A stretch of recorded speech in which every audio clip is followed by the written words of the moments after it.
Good afternoon. Welcome to our press conference with President von der Leyen and Commissioner Dombrovskis on the financing of Ukraine. This is one of the topics that was discussed and adopted this morning at the college meeting. President von der Leyen. Yeah, thank you very much. Good afternoon. Indeed, we have been discussing and then adopting the proposals for a potential reparations loan. So the backdrop against which this has been decided is the fact that Ukraine really stands at critical junctures. The negotiations towards peace are ongoing, while we see that Russia is increasing its attacks. They are intensifying, and we see also in parallel the growing needs for financing of Ukraine. If you look at the IMF estimates that Ukraine will need 135 billion euros for the next 2 years. That is 2026 and 2027. This is needed to keep the state and the basic services running, so the civilian side, but also to continue enabling the brave resistance on the battlefield of Ukraine, so the military side. As from the beginning, Ukraine can rely on the fact that Europe will remain the strongest and most steadfast partner. We all know that we can never match the sacrifice of the Ukrainian people, but what we can match is their stamina, their resolve, their staying power, and we can equip them with the means to defend themselves and to lead peace negotiations from a position of strength. And since pressure is the only language the Kremlin responds to, we can also dial it up. We have to increase the costs of war for Putin's aggression, and today's proposal gives us the means to do this. So what is this proposal? Today we are proposing to cover 2/3 of Ukraine's financing needs for the next 2 years. So this is 90 billion euros. The remainder would be for international partners to cover. And today we are tabling 2 solutions to member states to agree on. The first solution is EU borrowing.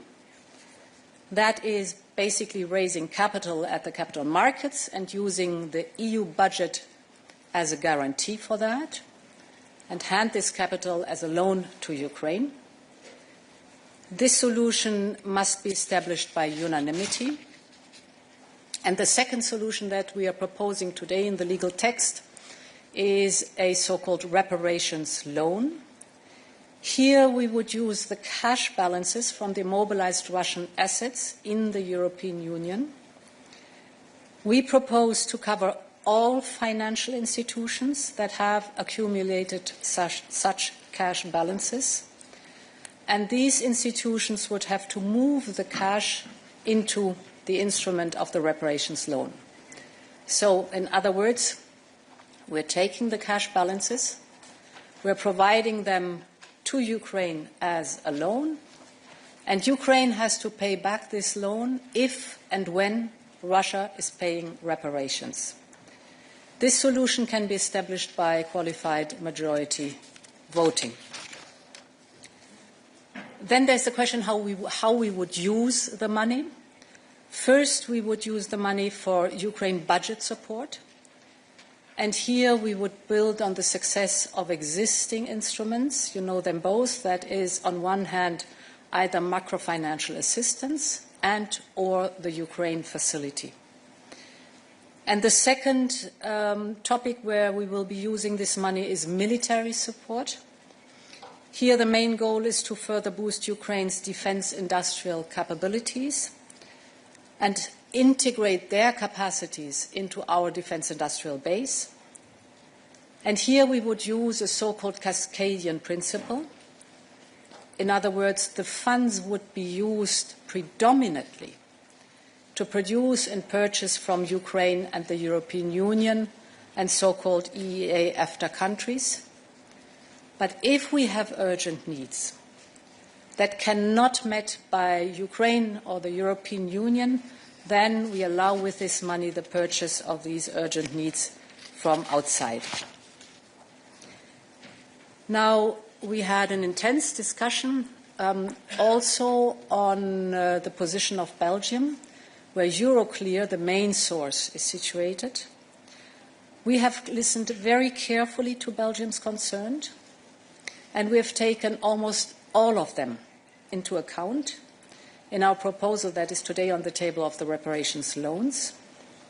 We have very strong safeguards in place to protect member states and to reduce the risks as much as possible. For example, to ensure that an illegitimate award outside the Union cannot be enforced inside the Union. And very important, we have created a very strong solidarity mechanism where in the very end the Union can intervene, because we want to make very sure to all our member states, but specifically also to Belgium, that one thing is for sure: we will share the burden in a fair way, as it is the European way. Finally, with the reparations loans, we also aim for emulation among the friends and international partners of Ukraine. And to conclude, we want peace. And no one wants more peace than Ukraine.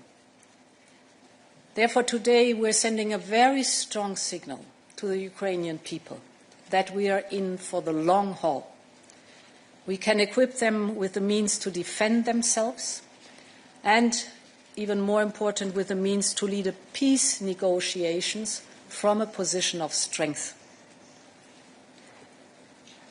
And the message to Russia is that the reparations loan or the EU borrowing, one of the two solutions, is increasing the cost of war for Russia and invites Russia to come to the negotiation table to finally find peace.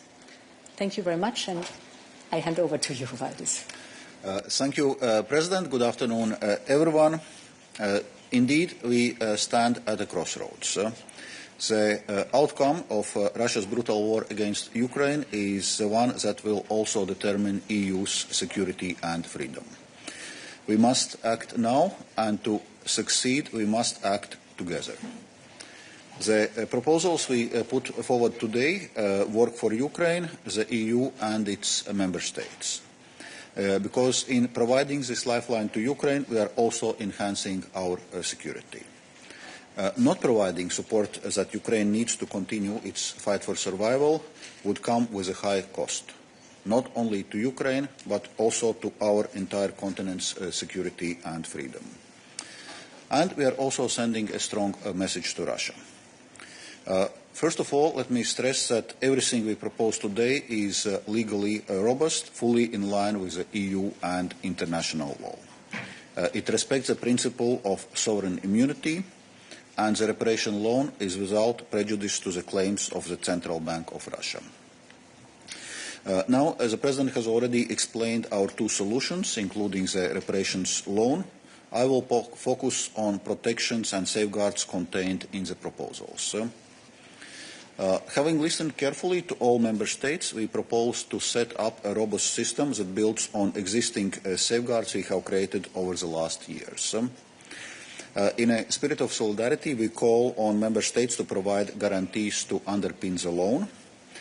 These guarantees ensure that the EU borrowing is fully protected and ensures fair burden sharing among member states. This is time to show the strength of the Union.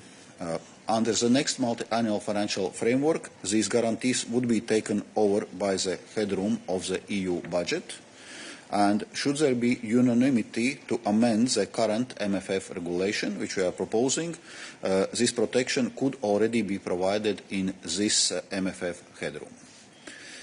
In short, these protections will cover the unlikely event that the Union would have to repay its borrowing without reparations, whilst at the same time covering any member states if it is forced to pay the claim from Russia.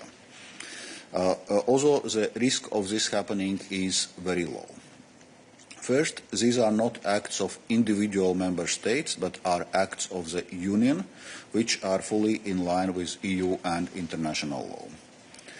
Second, existing protections ensures that claims against Belgium or any other member state cannot be enforced in the EU due to the so-called no claims clause. Thirdly, to address the risk of enforcement of non-sovereign assets of member states in third countries, we are introducing a provision that allows the recovery of damages.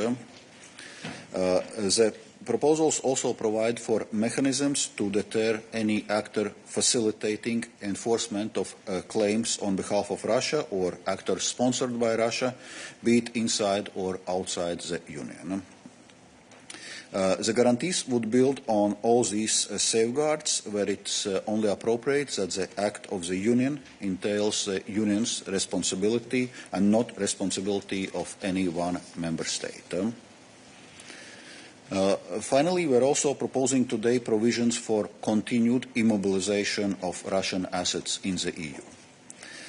Russia's war on Ukraine is not only a flagrant breach of the international order, it represents a major distortion of the EU economy. In addition, Russia has ramped up its hybrid attacks over the territory of the Union. This is why a proposal for the new regulation provides a legal basis for measures appropriate to this economic and security situation, including the prohibition of transferring the immobilized assets to Russia. And it is in line with the European Council conclusions that state, let me remind you, that Russia's assets should remain immobilized until Russia ceases its war of aggression against Ukraine and compensates for the damage caused by this war. This regulation will work in parallel with the sanctions regime. In terms of volumes of financing, there are around 210 billion euros worth of immobilized assets in the EU. This is therefore the maximum loan amount we could propose. The President already explained how the money would be allocated. It would not be disbursed in one go, but built to respond to Ukraine's evolving needs. This would be spelled out in its financing strategy to be submitted every year. And we will also keep 45 billion euros of these amounts in reserve to repay existing loans, ensuring that the ERA loans do not add to Ukraine's debt burden. And last but not least, the proposals are underpinned by Ukraine meeting essential preconditions to receive support. This includes respect for democratic mechanisms, human rights and the rule of law, including fight against corruption. To conclude, time is of essence. Ukraine's needs are not only sizable but also urgent. We now call on member states to show unity and decisiveness. We must move forward with providing Ukraine with the support it urgently needs to stand up for its people, sovereignty and the security of all of Europe. Thank you. Thank you very much. And before taking your questions, just a short reminder that we will have a technical briefing on this very same topic immediately after this press conference. So please keep your questions of technical nature for that moment. Agathe. Hello, thank you so much. Agathe Declercq for Le Soir. Bart de Wever is still not convinced by what he saw. He said Maxime Prévost, the foreign minister, has a feeling that Belgium hasn't been heard. How do you answer to those fears, to those worries that stay? What would happen if Belgium still needs to be retaliated by Russia on the treaty? And my second question is, you said that this mechanism is only require a qualified majority. Is there a possibility that if Belgium still doesn't agree, it will still be going on? Thank you so much. So for us it's very important that we accommodate all the concerns and perceived risks in Belgium. And we share absolutely the same goal, like Belgium, that the risks have to be shared by all of us and have to be fairly and evenly distributed, and that we have to put in place, which we've done, mechanisms that protect all our member states, and this, of course, includes specifically also Belgium. We had many, many consultations on all different levels.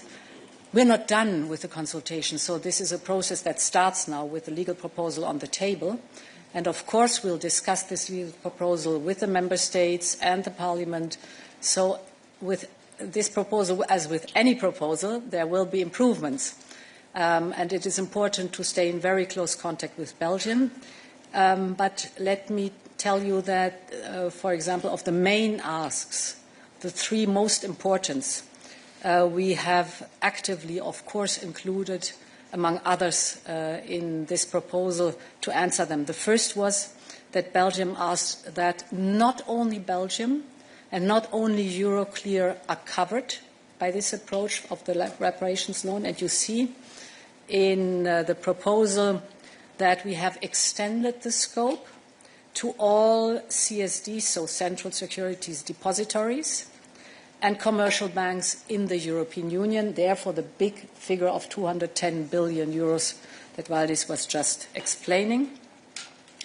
The second is indeed that Belgium had asked for a strong mechanism of burden sharing, and we have responded by making sure that a strong guarantee is in place to cover any damage occurring in member states contributing to the loan. As the scope is broader, the asks of Belgium are concerning much more member states too. And the third is that they asked rightly so to make sure that Euroclear can always honour their obligations in case they had to pay back to Russia. And we also have ensured this through a very strong liquidity mechanism, making sure that the necessary cash is always available, and this includes not only the member states but also the European Union budget. And the question of qualified majority, maybe Commissioner Dombrovskis. Maybe really to reiterate, when designing this proposal, we had been taking Belgium's concerns very much in mind. That's why it comes with a strong safeguards and solidarity mechanisms, and we are introducing also safeguards against possible action of Russia against non-sovereign assets in Russia or third countries, also allowing for offsetting any action then against Russia's non-sovereign assets in the territory of the EU, so providing additional safeguards in this regard. Well, now the proposal is out. Indeed, the reparation loan proposal and accompanying documents can be decided on qualified majority basis. We now need to hear from member states based on the concrete proposals which are put forward to see how we move forward with this. Thank you. Julia. Julia Payne from Reuters. I was wondering if I could ask about the U.S. attitude to your decision to use the assets, as Trump was keen to use them in the peace negotiations with Russia. Have you spoken to Trump about it?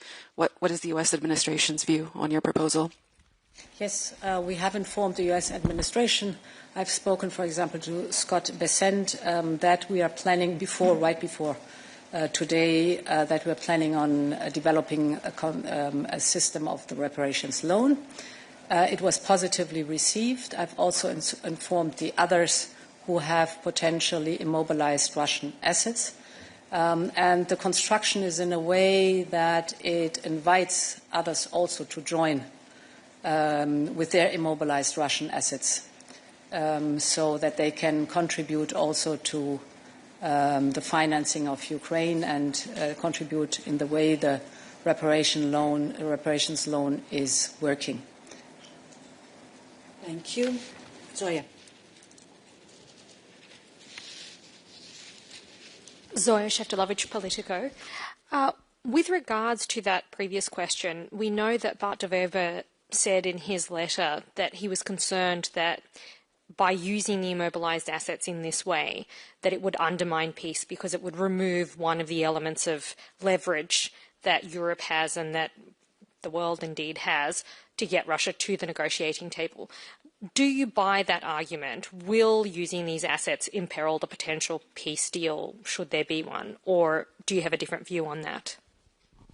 So I think that this reparations loan, let's assume it is put in place by the co-legislators, will contribute positively to peace negotiations, because it is a leverage that makes very clear that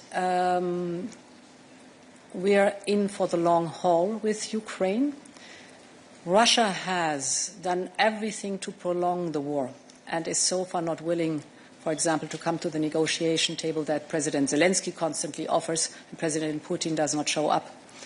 Therefore, it is a very clear message also to Russia that the prolongation of the war on their side comes with a high cost for them. And on the other hand, it puts Ukraine in a position that it is secured financially for the next 2 years. This is the time frame that we're covering, so that they are in a position of strength in these negotiations that are coming up. To be very, very clear, we want peace. And as I said, no one wants more peace than Ukraine, and therefore this is an invitation to the negotiation table. And we have time for a final question. Jorge Valero. Thank you very much. Jorge Valero with Bloomberg. First, a clarification on the figures, because you, Madam President, said that it was 90 billion euros, and Commissioner said that the maximum was 210 billion. When we heard in the past it was 140 billion, assuming that on top of that will be the 45 million of the ERA loans. So your proposal is actually reducing 440 to 90 billion. That's the first thing to clarify. And secondly, following up on the Belgian colleague from Le Soir, I mean, the two options, one clearly requires unanimity, as you said, that is very much difficult because of Hungary, as we know, and the other one is the reparation loans, and Belgium today, as the colleague said, said that the proposal is not satisfactorily addressing their concerns. Why are you so confident that over the next couple of weeks you can reply to Belgian concerns if you haven't done it in the past weeks? So to answer the second question first, there was a very clear tasking by the European Council. You remember it started with me writing a letter to the European Council, the three different options that were in the options paper, a debate we had last time, and the very clear tasking to come early enough before the December European Council with the legal text. That's what we're doing here today. And now to the figures. If you take all CSDs and commercial banks, the immobilized Russian assets, overall, it's 210 billion. Now, what did we do? We looked at the needs for Ukraine in the years 26 and 27, as calculated by the IMF. And this is 137 billion euros. And we've said we cover 2/3. And this is how we come to the 90 billion euros, 2/3 of these needs for the next 2 years. The ERA loan, you can complement. Yeah, indeed. And for ERA loan has been 45 billion euros. Correspondingly, we reserve that amount of 45 billion euros for repayment of ERA loan. So in a sense, the volume of immobilized Russian assets in the EU territory allows for a larger financial support.